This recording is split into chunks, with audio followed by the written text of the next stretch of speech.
So we're gonna go through what I've done with my car to get it to this point. It may look like I've done a whole bunch of things, but really it's not. I've only owned it for a couple of months and I haven't done that much to it. Now the big thing is to get those big tires mounted, and to do that I had to lift it. So what I did was that I ordered some shocks, a shock kit from Trailmaster, and I think it's up to 4 or 5 inches of lift, I think. And then I bought some lifter springs in the front, and I moved the front springs to the back. So those lifter springs in the front are 4.5 inch lift, and as you can see it sits just a little bit low in the rear. So I may have to get some new springs to be able to get it more balanced in the height. So a couple of problems when you need to address when you lift your car by 4 or 5 inches. I needed some new, or I modified my links to the sway bar.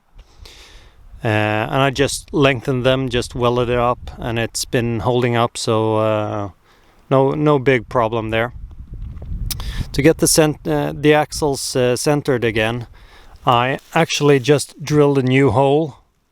That's the original hole, and I just drilled a new one to mount the track bar, and the axle is centered again. I have a new set of adjustable track bar on its way, so I will swap that out. That's a coming thing I'm going to do. So the tires then, they are Ziarelli Mud Power, and they're about 32 inches.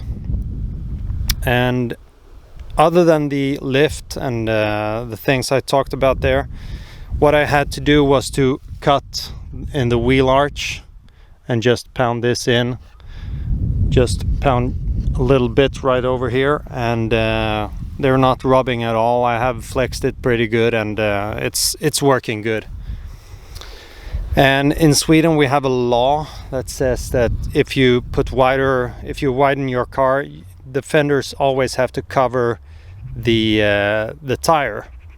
So I had put some Fender Flares on, and those flares I actually had laying around. They were for another project. They're actually for a Land Rover Defender, but after some trimming they fit pretty good on this car, and I think it adds to the look of the car.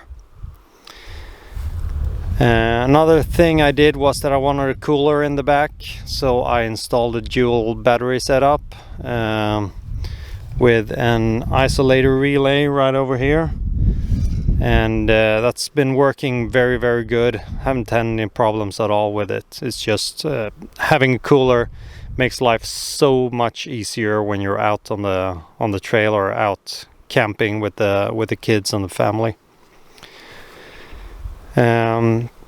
I've done a lot of things with the engine. I've swapped the ignition coil, the what do you call it, crank position sensor, and a couple of other sensors on the car. The cooling, I have swapped the radiator, water pump, thermostat, and I actually added, I don't know if you can see it there, but actually added a additional electric fan to be able to keep it cool if I need to. I tow pretty much with this car, so they do have a tendency to go up in temperature, and it's good to have an additional fan to turn on if you need it. What else? We have the obvious, the winch and winch mount. I had this winch laying around from another car, and it's not of a very good quality, but it works, and it's a pretty heavy one. So I just did a winch mount, and I was thinking if I should do a full bumper, but actually I decided not to do a full bumper now. I can always do it later if I want to, and just kind of add to the winch mount. But I actually wanted to keep the stock look, or the look of the stock bumper, because I think it looks pretty good, and doing a winch mount is a lot less work than doing a full bumper. So that's pretty much what I've done to the car so far. I think it looks okay. There are some points I want to improve. I always have a list of new projects.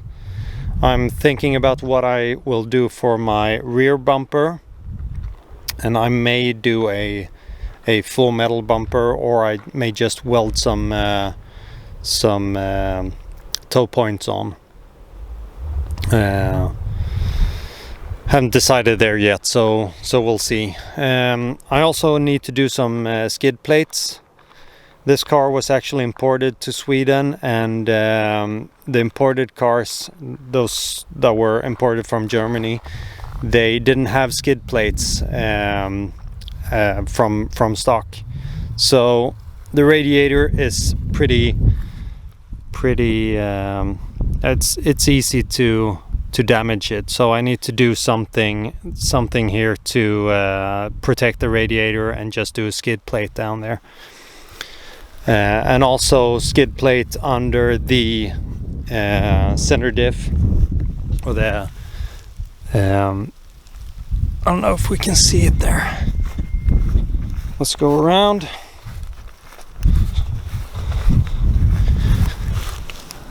There, we need to have a skid plate, and we also need a skid plate under the tank.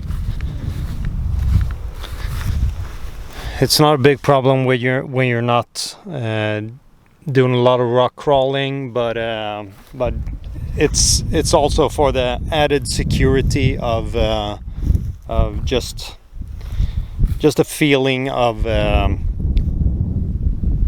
added security, really. So yeah, that's where we're at right now. There's updates coming all the time. Some of the things I've done to the car is available on my other videos, so if you're interested in some of the things, just check out my other videos and you may find it there. And yeah, that's about it. Take care. Bye.